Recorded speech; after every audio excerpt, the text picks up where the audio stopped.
بسم اللہ الرحمن الرحیم۔ السلام علیکم دوستو، ایک نئی ویڈیو کے ساتھ حاضر ہیں۔ چلے اپنی ویڈیو سٹارٹ کرتے ہیں۔ رشیا کی منسٹری آف ڈیفنس نے کچھ فوٹیجز جاری کی ہیں اپنے T-90S ٹینکس کی، اور ان ٹینکس کو دیکھ کے یہ پتا چلتا ہے کہ رشیا نے جو ٹینکس اپنے ایکسپورٹ کسٹمرز کے لیے تیار کیے تھے ان کو رشینز اب اپنے استعمال میں لے کے آ رہے ہیں۔ دیکھیں اس وقت جو یوکرین کے اندر جنگ ہے نا، وہ آخری مراحل میں آپ اس کو کہہ لیں۔ اس کی ریزن یہ ہے کہ اس وقت امریکہ کی بہت زیادہ توجہ اسرائیل کی طرف ہے، اور یوکرین کے اندر امریکہ اور یوکرین کو اس طرح سے اسلحہ پرووائڈ نہیں کر رہا جس اسلحے کی اس وقت یوکرین ڈیمانڈ کر رہا ہے۔ ٹھیک ہے، یوکرین کو F-16 فائٹر جیٹس ملنے جا رہے ہیں، لیکن وہ اتنا آسان نہیں ہے اور اتنا چھوٹا پروجیکٹ نہیں ہے۔ یوکرینین پائلٹس کو F-16 کی فراہمی ایک بہت لمبا اور مشکل عمل ہے۔ موسٹلی یوکرینین پائلٹس انگلش نہیں سمجھتے۔ اول تو یوکرین کے اندر پائلٹس ہی کی کمی ہے، تو جتنے بھی پائلٹس ہیں وہ زیادہ تر انگلش نہیں سمجھتے۔ ان کو پہلے تو آپ نے انگلش سمجھانی ہے، پھر ان کو انگلش فائٹر جیٹس کے اوپر جو ہے وہ ٹریننگ دینی ہے۔ تو یہ اتنا آسان کام نہیں ہے اور اتنی جلدی ہونے والا بھی نہیں ہے۔ لیکن رشیا کا اس وقت کیا مسئلہ ہے کہ ٹھیک ہے، رشیا کے پاس اس وقت بہت زیادہ ٹینکس کی تعداد موجود ہے، لیکن رشیا کے جو اس وقت سٹوریج کے اندر ٹینکس پڑے ہوئے ہیں وہ بہت زیادہ پرانے ہیں، اور رشیا اس وقت نہیں چاہتا کہ وہ جب اتنا زیادہ فتح کے قریب آیا ہوا ہے، یا آپ کہہ لیں کہ یوکرین کو ٹیبل کے اوپر بٹھانے کے قریب آیا ہوا ہے، فتح تو آپ اس کو نہیں کہہ سکتے، لیکن جتنا وہ نزدیک آیا ہوا ہے کہ وہ یوکرین کے ساتھ بیٹھ کے بات چیت کرے، وہ اس موقع کو ہاتھ سے نہیں جانے دینا چاہتا، اور وہ پرانا اسلحہ استعمال کر کے یوکرین کو کوئی موقع نہیں دینا چاہتا کہ یوکرینین جو ہے وہ کسی طرح سے بھی کم بیک کر سکے۔ تو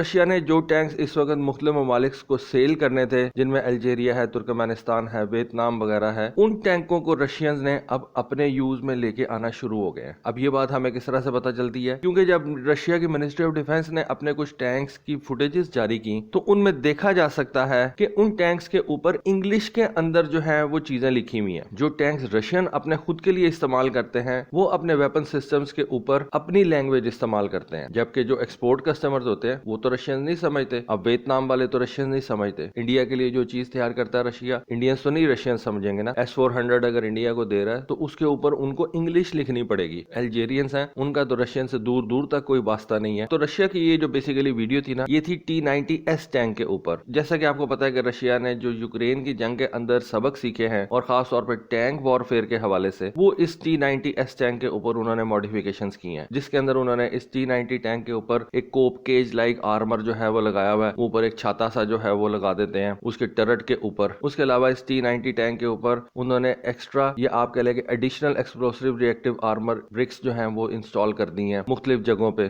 جہاں پہ رشین نے دیکھا ہے کہ اس ٹینک کو زیادہ ہٹ کرتی ہے چیزیں، اینٹی ٹینک گائیڈڈ میزائل ہٹ کرتے ہیں یا RPGs وغیرہ، تو خیر ان حصوں کے اوپر رشیا نے ایکسٹرا ERA برکس جو ہیں وہ انسٹال کر دی ہیں۔ تو اس ٹینک کی فوٹیج جو ہے وہ رشین نے نکالی ہے، اور اب اس ٹینک کے جو انٹرنلز ہیں ان میں دیکھا جا سکتا ہے کہ رشین نے انگلش زبان کا استعمال کیا، اور اس سے یہ پتا چلتا ہے کہ یہ ٹینکس بیسیکلی انیشلی دوسرے کنٹریز کو ایکسپورٹ کیے جانے تھے، لیکن اب رشینز ان کو اپنے استعمال میں لے کے آ رہے ہیں۔ اور رشینز کی بیسیکلی کوشش یہی ہے، اور اس کی ریزن بھی یہی ہے کہ اس جنگ کے اندر رشیا کے بہت سے ٹینکس تباہ ہوئے ہیں۔ ایسا نہیں ہے کہ رشیا کا نقصان نہیں ہوا، آج سے تقریباً 5-6 مہینے پہلے تک ایک خبر تھی کہ کم سے کم رشیا کے 2000 ٹینکس اس جنگ میں تباہ ہوئے ہیں، تو ابھی تک 6 مہینے مزید گزر گئے ہیں، تو یہ تعداد 2500-2600 سے بھی اوپر چلی گئی ہوگی۔ اور یہ میں صرف ٹینکس کی بات کر رہا ہوں، اس کے علاوہ جو رشیا کی فائٹنگ وہیکلز ہیں، جو ان کی آرمر پرسنل کیریئرز وغیرہ ہیں، ان کا نقصان بالکل علیحدہ سے ہے۔ اور اسی وجہ سے رشین نے اپنے یہ جو ٹینک بنانے کی کیپیسٹی تھی اس کو انہوں نے بہت زیادہ تیز کر دیا، کیونکہ پرانے ٹینکوں سے رشین سمجھ گئے ہیں کہ وہ اتنی آسانی سے جنگ جو ہے وہ نہیں جیت سکتے، یا کم سے کم یوکرین کو اپنی بات نہیں منوا سکتے۔ جنگ جیتنا تو بڑی ہر مشکل بات ہے، کم سے کم یوکرین کو اپنی بات نہیں منوا سکتے، اور اس کے لیے ان کو جدید اسلحے کی ضرورت ہے، اور جدید اسلحے کو بھی ان کو ماڈیفائی کرنا پڑا ہے۔ اور اس کے ساتھ ساتھ جو باہر کی کنٹریز ہیں جنہوں نے ان ٹینکوں کا آرڈرز کر رکھا ہے، کیونکہ آپ کو پتا ہے اس وقت رشیا کے پاس جو ایکسپورٹ کی مارکیٹ ہے وہ زیادہ تر ان ٹینکوں کی ہے۔ فائٹر جیٹ تو رشیا سے اس وقت ایسا کوئی کنٹری پرچیز کر ہی نہیں رہا۔ ایجپٹ نے پرچیز کرنے کی کوشش کی، امریکہ نے روک دیا۔ انڈونیشیا نے پرچیز کرنے کی کوشش کی، امریکہ نے روک دیا۔ تو جو رشیا کی فائٹر جیٹ کی ایکسپورٹ تھی وہ بہت زیادہ کم ہو چکی ہوئی ہے، اور رشیا ایک بہت بڑا آرمز ایکسپورٹر ہے دنیا میں، آئی بلیو دوسرے نمبر کے اوپر ہے۔ تو اس نے اگر اپنا اسلحہ بیچنا ہے اور اس کو خود بھی اسلحے کی ضرورت ہے، تو رشیا کو ان ٹینکوں کی ایکسپورٹس کے لیے اور اپنے استعمال کے لیے ان ٹینکوں کی پروڈکشن کو تیز کرنا تھا، اور وہ اس نے کیا۔ پچھلے 1 سال کے اندر رشیا نے اپنی وہ فیکٹریز بھی اوپن کر دی